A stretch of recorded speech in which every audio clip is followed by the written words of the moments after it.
The rain-slicked streets of Seattle gleamed under the neon glow, but Harrison Blake's heart thundered louder than the storm. At 24, he stood at the edge of Pike Place Market, his breath fogging in the chilly air, knowing one conversation could unravel the life he'd spent years stitching together. Tonight, he would tell his brothers, his triplet brothers, Ethan and Noah, who he really was.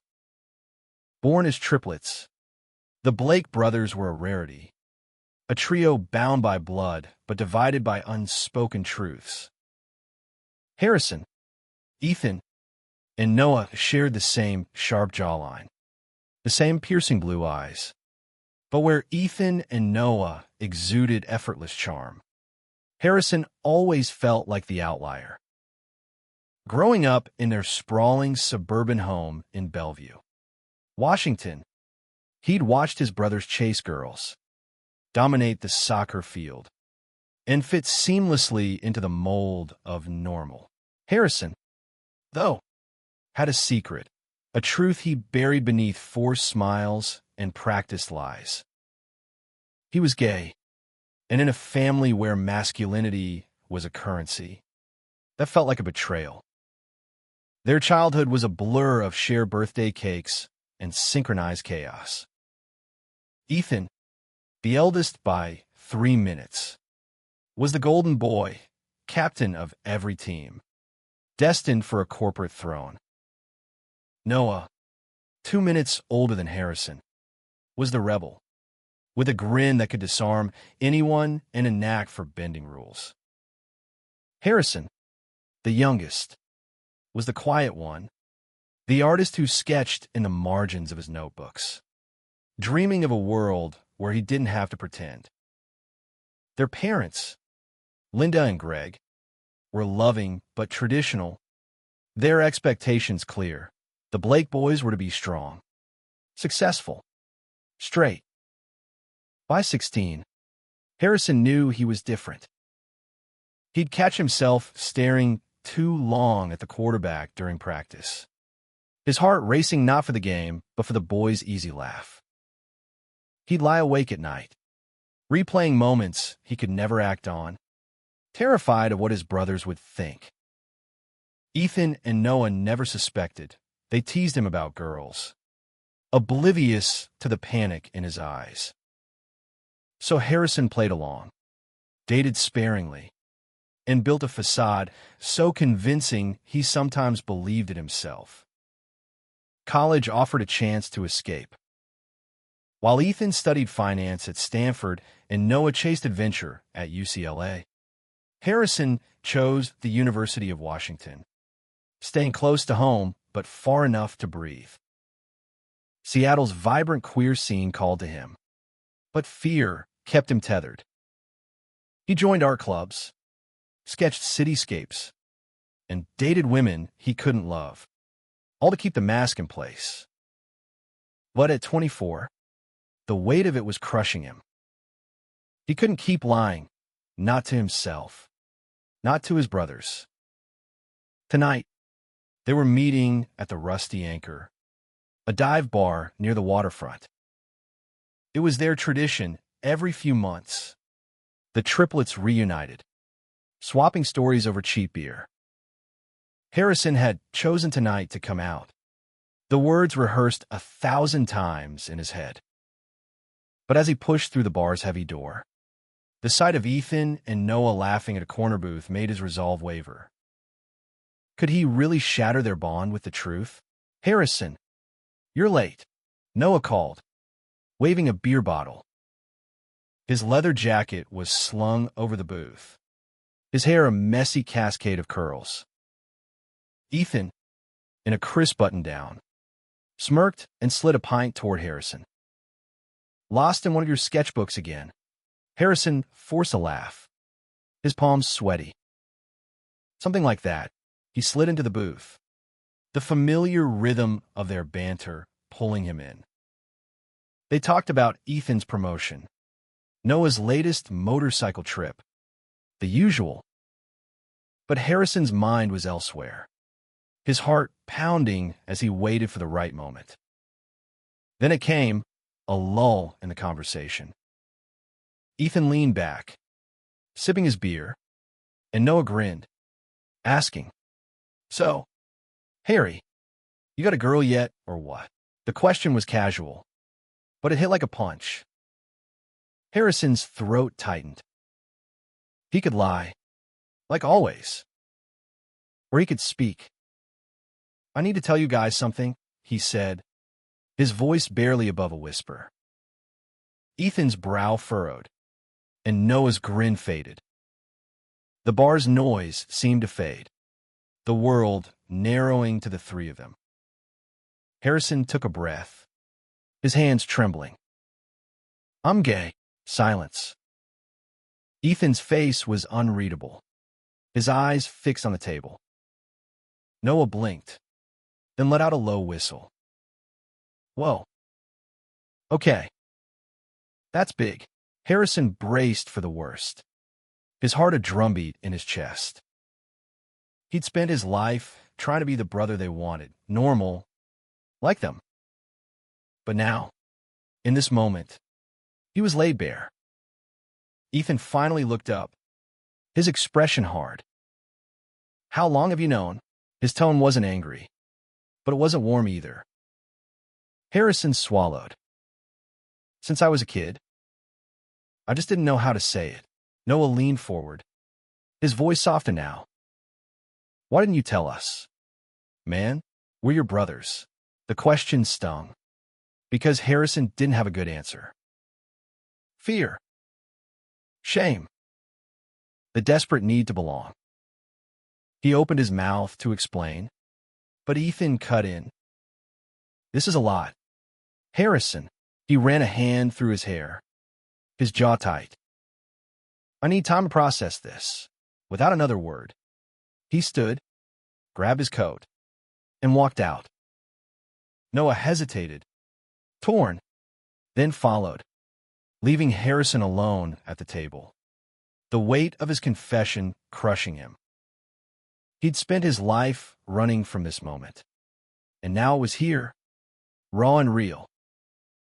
The bar's neon lights blurred as tears stung his eyes. He'd broken the facade, but what cost? The next morning, Harrison woke to a headache and a hollow ache in his chest. His apartment in Capitol Hill, usually a sanctuary of art supplies and half-finished canvases, felt suffocating. Ethan's abrupt exit and Noah's hesitant departure replayed in his mind, each moment a knife twisting deeper. He checked his phone, no texts, no calls. The silence from his brothers was louder than any argument. He dragged himself to the kitchen, brewing coffee as he stared out at the Seattle skyline. The Space Needle pierced the gray clouds, a reminder of the city's promise of freedom, a promise he'd never fully embraced. Coming out to his brothers was supposed to be liberating, but instead, it felt like he'd lost them. By noon, he couldn't stand the quiet. He grabbed his sketchbook and headed to Volunteer Park, hoping the open air would clear his head. The park was alive with joggers and dog walkers, but Harrison found a quiet bench under a towering cedar. He sketched absently, lines forming the faces of Ethan and Noah, their expressions frozen in last night's shock. He wondered if they'd ever look at him the same way again. His phone buzzed, and his heart leapt. It was Noah. "Meet me at the coffee shop on 15th. We need to talk." No mention of Ethan. Harrison's stomach churned, but he grabbed his jacket and went. The coffee shop was a cozy spot with exposed brick walls and the aroma of roasted beans. Noah was already there, slouched in a corner booth, his leather jacket draped over the chair. He looked up as Harrison approached, his expression unreadable. "Hey," Harrison said, sliding in across from him. Noah nodded, sipping his coffee. "Ethan's pissed," he said bluntly. Not at you. Exactly. More at himself. He feels like he should have known. Harrison's throat tightened. And you? What do you think? Noah leaned back, running a hand through his curls. I'm not gonna lie. Harry, it's a lot to take in. We've been tight our whole lives, and you kept this huge part of yourself hidden. It stings. He paused, his eyes softening. But you're my brother. That doesn't change. Relief washed over Harrison, but it was fleeting. What about Ethan? He asked. Noah sighed. He's Ethan. You know how he is. Everything's got to fit his perfect plan. Give him time. They talked for an hour. Noah asking questions. When did Harrison know? Had he dated guys? Why he'd waited so long? Harrison answered honestly, each word peeling back another layer of his guarded heart. He told Noah about the fear of rejection, the years of pretending, the nights he'd spent wondering if he'd ever be enough. Noah listened, his usual bravado replaced by quiet understanding. As they parted, Noah clapped a hand on Harrison's shoulder. We'll figure this out. Okay, all three of us. Harrison wanted to believe him, but Ethan's absence loomed large. That night, Harrison went to a gay bar in Capitol Hill, a place he'd passed 100 times but never dared enter. The music pulsed, and the crowd was a kaleidoscope of color and energy. For the first time, he didn't feel like he had to hide. He met a guy named Lucas, tall, blonde, with a smile that made Harrison's heart skip. They talked, laughed, and danced, and for a few hours, Harrison felt free. But when he got home, the high faded. Ethan still hadn't called. Harrison lay awake, staring at the ceiling, wondering if he'd traded one kind of loneliness for another.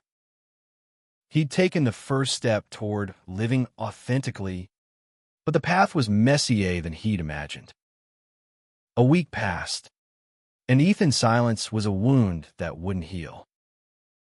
Harrison threw himself into his art, filling canvases with bold strokes of color, blues for his loneliness, reds for his anger. His job at a local gallery kept him busy, but every quiet moment brought the same question. Had he lost Ethan for good? Lucas became a bright spot. They texted daily, their conversations a mix of flirtation and vulnerability. Lucas was an aspiring musician, his life a whirlwind of gigs and dreams. He'd grown up in Portland, openly gay since high school, and his confidence was magnetic. Harrison envied it, but also inspired him. They went on a date to a rooftop bar, the city sparkling below, and when Lucas leaned in to kiss him, Harrison didn't pull away. It was his first real kiss with a man, and it felt like coming home. But family lingered in the back of his mind. Noah kept in touch, sending memes and checking in, but Ethan was a ghost. Harrison tried calling once, leaving a voicemail that went unanswered. He wondered if Ethan was ashamed, or worse, if he blamed Harrison for disrupting their perfect triplet bond. One evening, Harrison's phone lit up with a text from his mom. Linda, dinner at our place this weekend. All three of you. No excuses. Harrison's stomach dropped. He hadn't told his parents yet, and the thought of facing Ethan at the family table was daunting. The dinner was at their childhood home in Bellevue, a sprawling house filled with memories.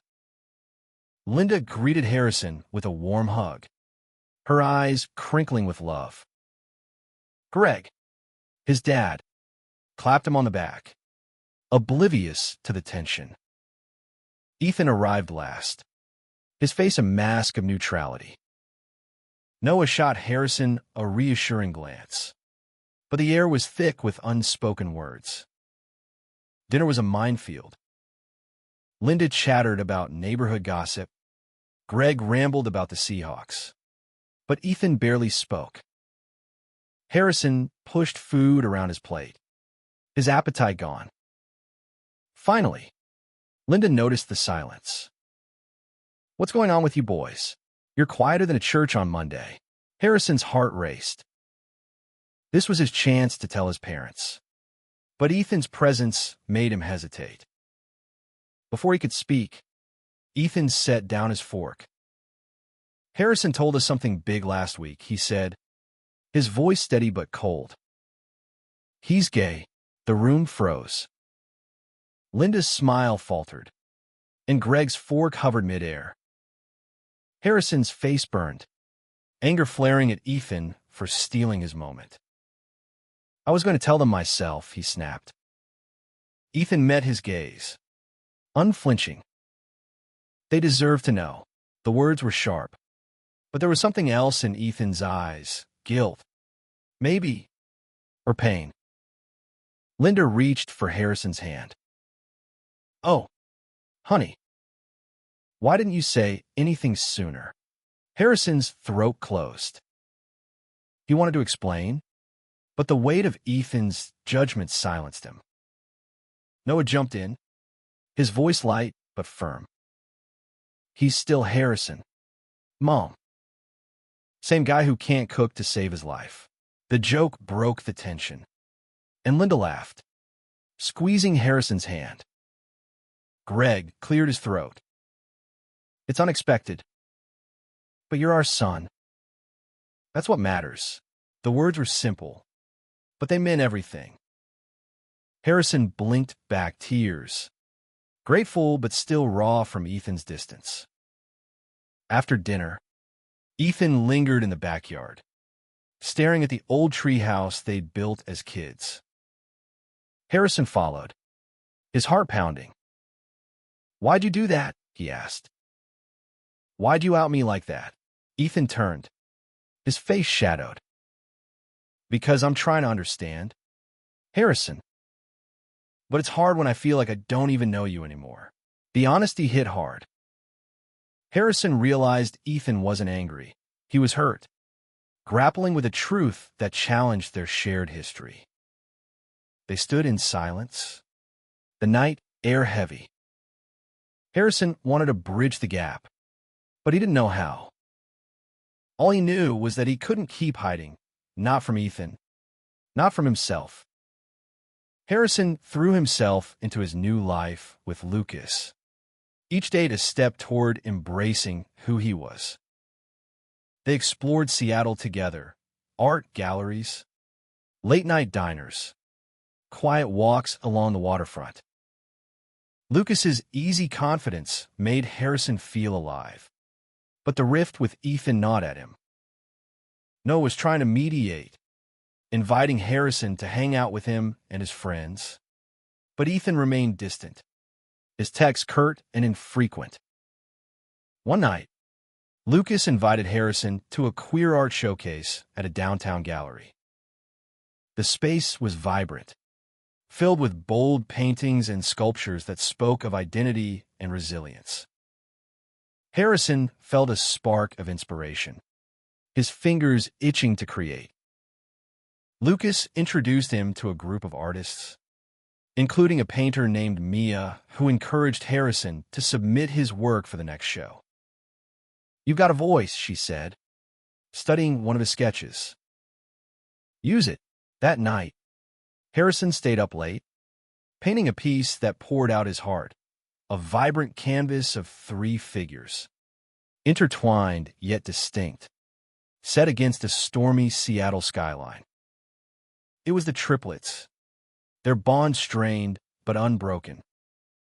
He titled it "Fractured Light" and submitted it to the gallery, a quiet act of courage. Meanwhile, Noah organized a brothers' night out, insisting Ethan come.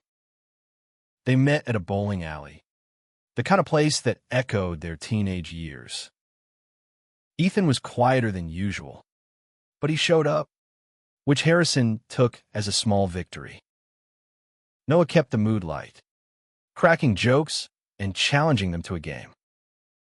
For a moment, it felt like old times, Ethan's competitive streak surfacing, Harrison's laughter genuine. But as the night wore on, Ethan's walls went back up. When Noah stepped away to take a call, Harrison seized the moment. "I miss you," he said softly. "I know this is hard, but I'm still me." Ethan's jaw tightened. "It's not about you being gay, Harrison. It's about the years you didn't trust me enough to tell me." The words cut deep, revealing a wound Harrison hadn't seen. He'd been so focused on his own fear that he hadn't considered how his silence hurt his brothers. "I was scared," Harrison admitted. "I thought I'd lose you." Ethan looked away, his expression softening but still guarded. "You won't lose me," he said finally. "But I need time to figure out how to be your brother again." The conversation was a step, but wasn't closure. Harrison left the bowling alley with a mix of hope and frustration, his heart heavy but determined. He poured his energy into his art, preparing for the gallery show.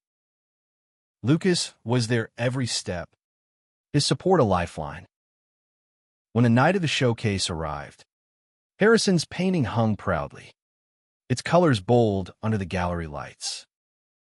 To his shock, Noah showed up, grinning as he studied fractured light. "This is us." "Huh," he said, nudging Harrison. "Pretty damn good." Harrison's heart swelled, but his eyes kept darting to the door, hoping for Ethan. He didn't come. As the night ended, Lucas pulled Harrison close, their foreheads touching in a quiet moment amidst the crowd. "You're incredible," Lucas whispered. Harrison smiled, but his thoughts were on Ethan, the brother he still hadn't reached.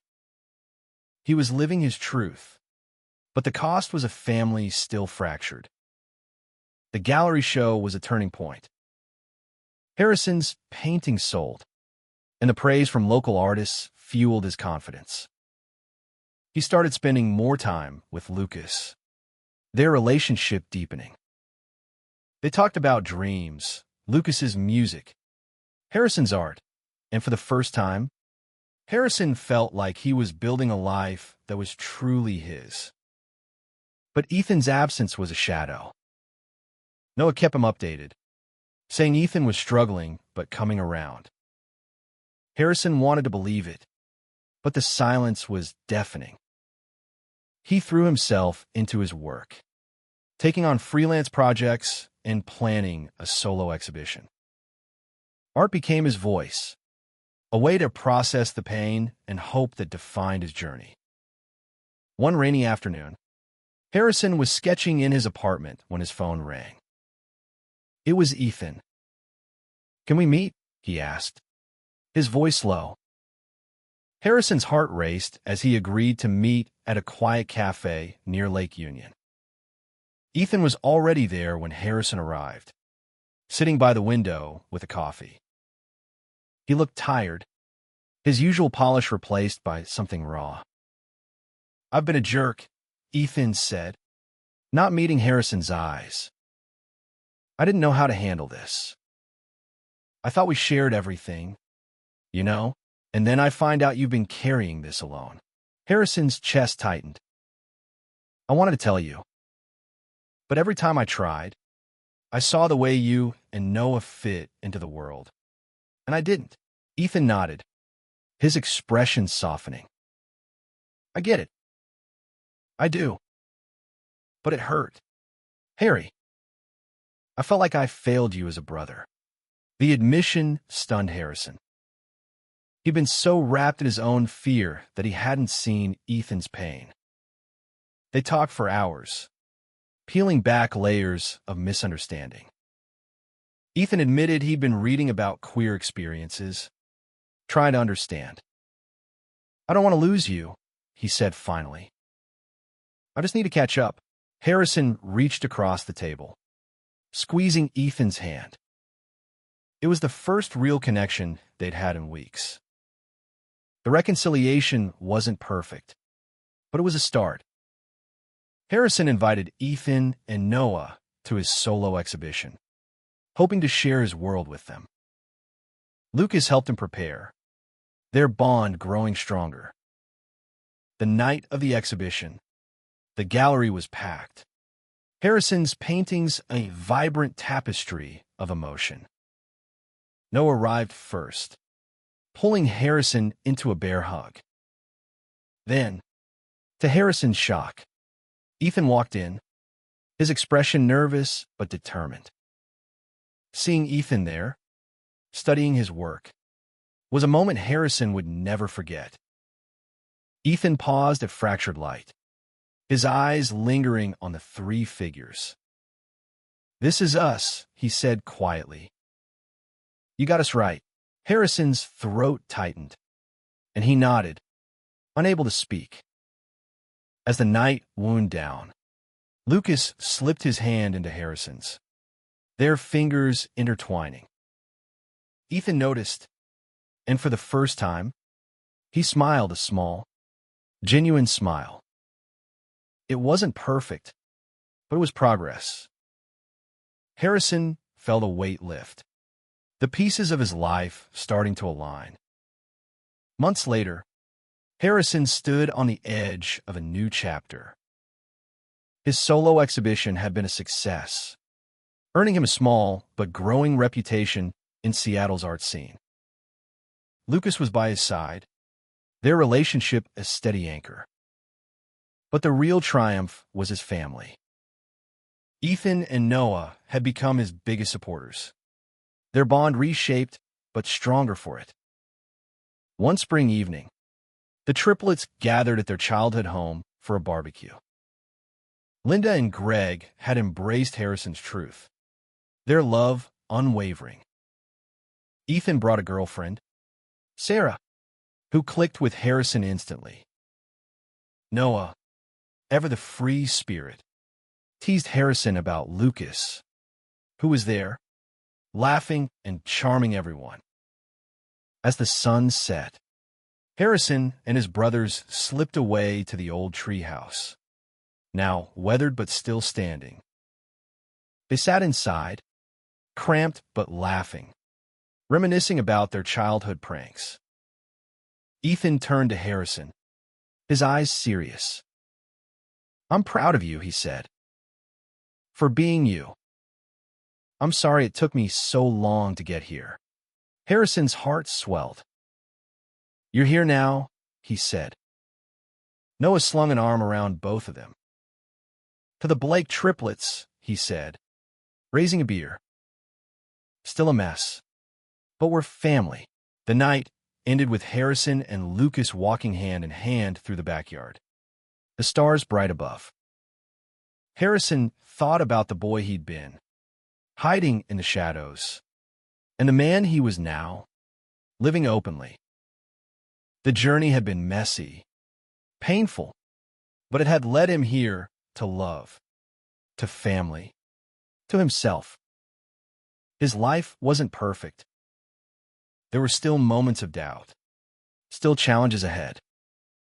But as he looked at Lucas, at his brothers joking by the fire, he knew he'd found something worth fighting for. He'd spent years trying to be normal, but that one night, the night he broke, had set him free. And in that freedom, he discovered a truth more powerful than any lie. He was enough, just as he was.